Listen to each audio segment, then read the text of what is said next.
রসগোল্লার এই আচার থাকলে খিচুড়ি, সাদা ভাত, পোলাও, বিরিয়ানিতে কোনো কিছুর প্রয়োজন হবে না। আমরা ফুরিয়ে যাওয়ার আগেই তৈরি করে নিন, না হলে আফসোস থেকেই যাবে।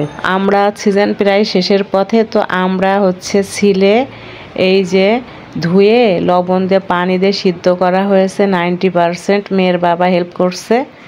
তারপরে এই যে 2 চামচ পাঁচফোড়ন আর 1 চামচ জিরা ফ্রাই করা হয়েছে। এখন কিছু পরিমাণ সরিষার তেলের ভিতরে তেজপাতা, 3টা শুকনা মরিচ ফ্রাই করে আমরা সিদ্ধ অ্যাড করে দেওয়া হলো।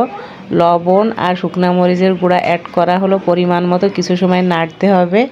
আর ভেজে রাখা পাঁচফোড়ন আর জিরার গুঁড়া অ্যাড করা হলো, আবারও নাড়তে হবে। তারপরে এই যে চিনি অ্যাড করা হলো, বিট লবণ অ্যাড করা হলো, কিছু সময় নাড়তে হবে। দেখেন কি সুন্দর কালার আসছে, অসম্ভব খেতে মজা লাগে।